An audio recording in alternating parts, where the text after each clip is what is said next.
Sompak Indonesia, masih bareng Kang Icuk dari Kutuski TV. Kita lagi di mana? Kita lagi di objek wisata Tirta Husada Kalibacin. Dan saya nggak sendiri, saya sama Bapak Budi Sumaputra. Ini beliau adalah petugas benda cagar budaya. Ini dari Dinpora Butpar. Dan Pak Budi ini adalah orang yang sangat luar biasa. Yang dulu saya masih SMA, sekarang ketemu lagi nih sama beliau dari sekian puluh tahun. Ternyata beliau masih sehat, masih kuat, dan masih memotivasi saya untuk menjadi orang yang sangat luar biasa, pemirsa. Oke, kita mau ngobrol apa di sini, pemirsa? Kita mau ngobrol tentang sejarah Tirta Husada Kalibacin. Kita kepoin dulu pokoknya ya, Pak Budi.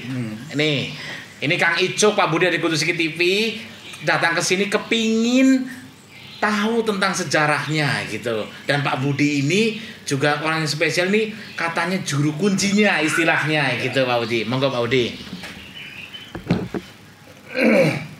Begini Mas Icuk. Iya, siapa? Pertama-tama Mbah mohon maaf ya. Iya. Karena udah uzur. Udah tua. Jadi mungkin ada perkataan yang kurang tepat, mohon dimaafkan. Sama-sama. Udah mandan budak, udah rabun. Tapi jujur ada kenikmatan di sini. Apa? The old is gone and the younger is coming. Yang tua-tua loyo, yang muda-muda tampil. Luar biasa. Sebagai generasi penerus bangsa, ya kan? Iya, betul, Pak Budi. Iya kan? Ya. Nah, bangsa Indonesia yang lebih maju, ya kan? Lebih maju. Baiklah. Tadi panjenengan sudah mengawali keliling-keliling, itu bagus. Kenapa? Sektor pariwisata memang merupakan kewajiban dan tanggung jawab pemerintah. Betul. Kewajiban dan tanggung jawab dunia usaha. Betul. Dan tanggung jawab dan kewajiban masyarakat. Tiga unsur. Di sini ada semua. Oh.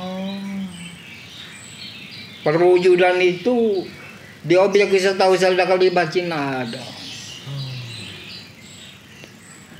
Buktinya apa? Objek wisata kan milik Pemda Kabupaten Banyumas. Iya, betul. Dibangun, dikelola, ya kan? Iya. Dikembangkan. Pemerintah kan? Betul, pemerintah. Kemudian masih cukup lihat di sini ada hotel, rumah makan. Iya. Itu kan dunia usaha. Iya, akomodasi pariwisata. Nah. Di samping itu juga kalau lagi situasi tidak seperti sekarang.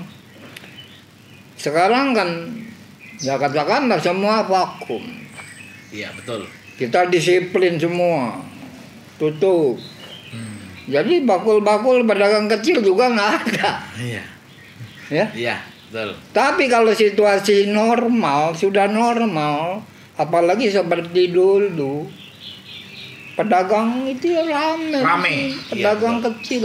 Betul. Kan dunia usaha. Dunia usaha pariwisata, betul.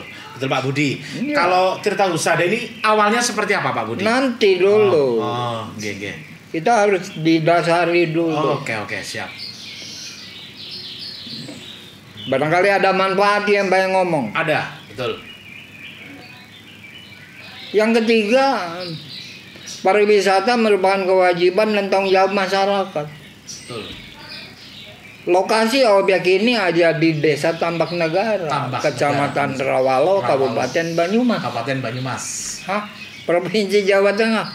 Indonesia. Nah, masyarakat Desa Tambak Negara nyengkuyung. mendukung dengan adanya objek wisata ini. Mereka tergabung di dalam kelompok sadar wisata. Pok Darwis. Secara ikhlas, ya, aktif semua, mulai kepala desa, perangkat, RT, RW, semua. Alhamdulillah, di dalam lomba Pok Darwis untuk Provinsi Jawa Tengah kan juara 1 Provinsi Jawa Tengah. Ya. Luar biasa. Pok Darwis Tirta Kencana, Desa Tambak Nagara, Kecamatan Nawalo. Kan juara 1 Provinsi Jawa Tengah. Luar biasa pemirsa ini. Masyarakat gembira. Mereka tidak sia-sia. Jadi lebih sungguh-sungguh. Betul. Luar biasa. Itu okay. Mengenai langkah panjenengan tadi, Mas Ico sudah benar, ya. Siap. Nah sekarang mungkin juga ada faedahnya sejarah keberadaan daripada Tirta Husada Pamandian. Memang ada ungkapan Hana nguni hanam mangke, tan nguni tan hanam mangke. Sekarang ada, karena dulunya ada. Sekarang ada karena dulunya ada. Karena dulunya ada. Memang bangunannya kecil, objeknya kecil, ya. Iya. Tapi mempunyai nama besar. Betul. Kenapa? Karena memiliki sejarah. Bukan hanya pengetahuan sejarah, tetapi ilmu sejarah ada di sini. Kenapa? Mbak singkat saja. Kan ada ilmu sejarah, ada pengetahuan sejarah. Ini keduanya kita ambil. Mbak singkat diambil dari zaman Kadipaten Bonjok. Kadipaten Bonjok pemirsa. Kadipaten Bonjok itu tahun 1503, Trilang Manca Bumi. Mata air ini sudah ada. Mata airnya loh. 1503 sudah dimanfaatkan orang. Mata airnya ya. Mata airnya. Karena untuk Tirta Husada ini memiliki 2 historis. Mata air punya sejarah sendiri, bangunannya punya sejarah sendiri. Yang kita bicarakan dahulu ini mata airnya kan lebih dulu ada. Jadi walaupun masih sederhana, tapi sudah dimanfaatkan masyarakat Kadipaten pada waktu itu. 1503 Trilang Manca Bumi. Dan karena bermanfaat untuk pertanian, ya kan, kebutuhan hidup masyarakat pada waktu itu. Dan ada hal yang lain dibanding dengan air biasa. Ada kelebihannya, ada khasiat. Iya, jadi masyarakat merasakan beda. Air ini kok beda. Bedanya apa? Terutama untuk penyakit kulit. Orang-orang Gudik mandi di sini sembuh pada waktu itu. Nah, berhubung sembuh, ngomong mari yang lain. Getok tular. Getok tular. Akhirnya kan banyak orang berkunjung, malah datang dari luar Kadipaten ini kan. Iya. Nah, kemudian ada fenomena tersendiri mata air ini. Gonta-ganti warna. Di kolamnya? Dia di mata airnya. Di mata airnya. Sehari semalam ganti warna 4 sampai 5 macam. Ada bening, ada hijau muda, hijau tua, biru, dan putih. Putih seperti santan putih. Nah, berhubung aneh pada waktu itu, jadi oleh masyarakat Kadipaten dianggap keramatan. Iya, mulai ada larangan di situ. Tidak boleh kencing di situ, tidak boleh membuang sembarangan di situ. Kan ngomong. Secara tidak langsung kebudayaan mulai berkembang, lingkungan kan. Iya, betul. Nah, maka oleh sang adipati, mata air ini dikuasai oleh Kadipaten, milik Kadipaten. Ya. Ditunggu oleh orang yang ditunjuk. Konunggoni. Dia kan? Karena untuk kebutuhan orang banyak. Betul. Untuk jadi di situ secara tidak langsung kan mulai tumbuh. Iya. Ya kan? Mulai tumbuh.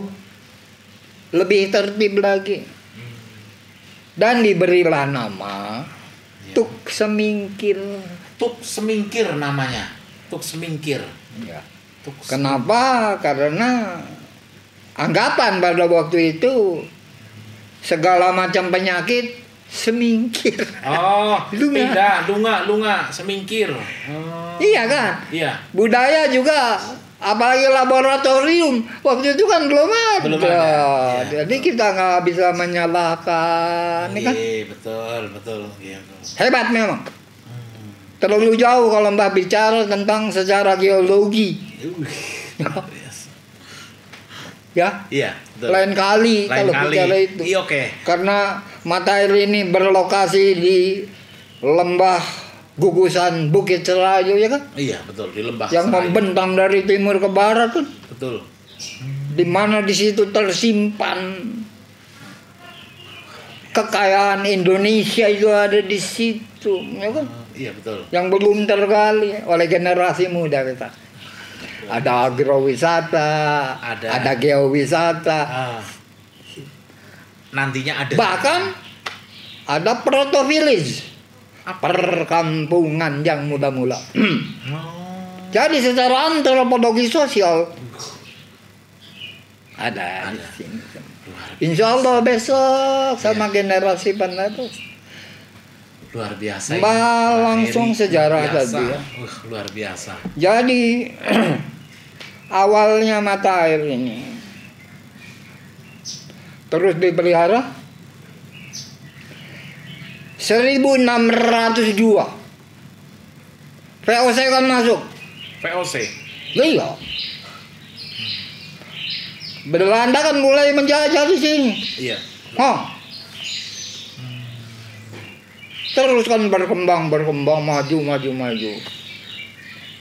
Zaman zamannya maju. Sehingga dari Kadipaten pun kan banyak perubahan. Iya, betul. Apalagi secara pemerintahan, baik Dandel maupun Raffles. Oh iya. Dia kan menerapkan pemerintahan. Nah, sehingga pada tahun 1800 ya kan VOC runtuh 1779. Betul. Hindia Belanda mulai 1800. Hindia Belanda, ya. Nah, lama-lama kan materi ini ketahuan.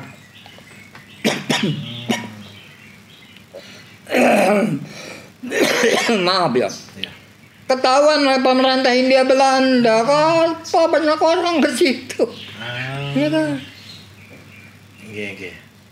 Maka tahun 1912 sudah ada laboratorium di negeri Belanda. Sana langsung. Jadi akhirnya dibawa ke sana. Hasil analisis ternyata banyak mineral. kandungan mineral. Oh ya iya, ada belerang ini itu dan sebagainya. Jadi yang dulu dikeramatkan orang itu tidak salah, melindungi kok. Iya betul. Iya. Karena teknologi ketahuan. Mulanya sing gudik pada mari. Karena ada sulur di situ, betul. Ada belerang di situ. Ada belerang di situ. Luar biasa. Maka tahun 1892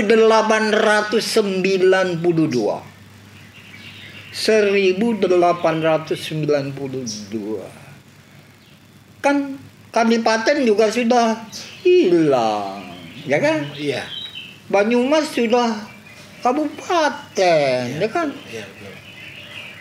Nah, maka dibangunlah pemandian permanen.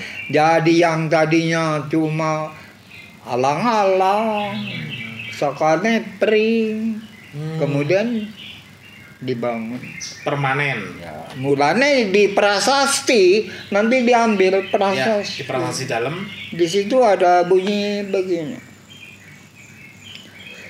Dupi nurma sinabung artati ing tambak peringin tirtohu sodo. Jadi yang tadinya namanya Samingkir, karena ditanami pohon yang gede untuk melindungi. Iya. Pohonnya pohon beringin. Maka berubah nama. Tambak beringin. Tambak. Iya, yang tadinya Tuk Semingkir. Mulai di prasasti berbunyi Dupi nurma sinabung artati ing tambak beringin tirlahu sada. Kang miwiti pambuka ke tahun 1000 sangla 1 sang. Ya. Itu zaman penjajahan kan, zaman pemerintahan Belanda. Sebab di bait yang kedua di situ berbunyi sangla 1 sanga ingkang warsi kanthi waragat parikan negara langkunganing urunane kang karya waragadipun pakurmatan wiosing sang putri Dia Yuliana Narbadewi Sunu Nalendra Praja Nederland. Oh, Putri Diana. Ya, jadi kita lihatnya dari sejarahnya, sejarah. Yuliana. Ya kan zaman itu kita kan dijajah ya. Iya, betul. Dan prasasti yang asli itu kan dibawa ke sana. Ke Belanda. Iya, jadi sekarang ada di Museum Leiden, Nederland. Nederland. Itu prasastinya. Mulanya tadi Mbak bilang kecil tapi punya nama besar. Iya. Sudah sangat. Dan mendunia. Mendunia. Iya betul, Pak. Nah, begitu dibangun seperti sekarang, orang kan semakin banyak. Iya. Maka dari Kabupaten Banyumas pada waktu itu dititipkan ke Desa Tambak Negara untuk di rumah dikelola. Jadi kan semakin tertib lagi. Nah, sesuai dengan perkembangan zaman, di mana kita mulai memasuki era kemerdekaan, ya kan? Iya. Penjajah yang merusak begitu cukup lama. Zamannya berubah. Kita menjadi bangsa yang merdeka. Pemerintah lebih memperhatikan lagi. Kenapa? Karena di dalam cerita katanya dari Barak Sawijaya, juru kunci yang terdahulu, ya, beliau menceritakan tahun 1926 Bung Karno pernah rawuh ke sini. Bung Karno dengan temannya satu orang rawuh ke sini, mandi di sini, makan pecel di sini. Makan pecel. Ya, itu kan sejarah juga tidak bisa kita lewat. Pemirsa, ternyata ada Bung Karno. Kenapa Bung Karno yang pernah kesini merupakan orang Hebat orang Tengah kok menyempatkan ke sini ya, Mbah. Itu juga perlu ada perenungan. Iya, betul. Ini kita bicara sejarah ini. Nah kemudian begitu dibangun lebih dilengkapi 1909 1909 ya lebih disempurnakan lagi. Yang mandi pertama Kangjeng Gusti Pakubuwono 10. Oh, Pakubuwono 10. Dari Surakarta. Surakarta. Nah, mulane sampai sekarang ya. Pak Budi luar biasa. Setiap bulan Suro itu baik dari Solo, Jogja, bahkan Cirebon juga masuk. Oh, masuk sini Rabu sini. Ziarah. Mandi. Ya. Pemirsa. Pemirsa. Mulane sebagai kearifan lokal yang namanya sesaji sampai sekarang ini tidak pernah ditinggal. Oh, nggak pernah tinggal. Jadi Mbah di dalam masalahnya memang nguri-nguri. Karena kita lihat juga merupakan bukti sejarah dan semua ada makna. Semua mempunyai nilai. Begitu. Lah itu ya, sisi lainnya. Oke, Mbah. Siap, Mbah. Karena kita akan masih bicara sejarah. Iya, siap. Maka tahun 1985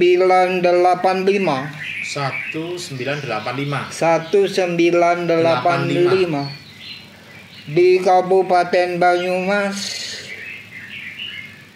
dibentuk Dinas Pariwisata. Ya, Diparta. Kalau nggak salah bulannya Oktober, Mbah ada undangan di ruangan Ripta Loka Pemda Banyumas, dihadiri oleh DPRD, penyerahan sebagian pemerintahan dari tingkat 1 ke tingkat 2, di antaranya Dinas Pariwisata. Tingkat 1 kan provinsi, Diparda di situ. Ya, untuk kabupaten Diparta. Kemudian ditunjuk kepala dinas yang pertama Pak Darso. Tadinya Camat Tambak. Itu yang terukah ya. Jadi begitu ini sudah kembali dikelola oleh Pemda Banyumas, lebih ditingkatkan lagi. Lebih ditingkatkan ya, Mbah. Lebih baik ya, Mbah. Dan lebih ditingkatkan. Jadi bukan hanya merupakan ini sekarang. Ya. Bukan merupakan objek wisata tetapi juga menghidupkan industri pariwisata. Iya, kan diantaranya usaha-usaha masyarakat kan. Luar biasa pemirsa, ternyata tadi dari Mbah Budi ini luar biasa pokoknya wejangannya buat anak muda seperti saya dan untuk semuanya, untuk warga masyarakat Banyumas pada khususnya dan masyarakat Indonesia pada umumnya pemirsa. Baik, saya Kang Icuk ini mau undur diri pemirsa. Saya terima kasih Pak Budi sudah diajak ngobrol pengetahuan, ngobrol motivasi dan sejarah. Terima kasih sekali dari Pak Budi. Mudah-mudahan ada manfaat. Amin, ada manfaatnya pasti Pak Budi. Oke. Terima kasih Kang Icuk mundur diri. Wassalamualaikum warahmatullahi wabarakatuh. I love you, Pul. Budi, terima kasih.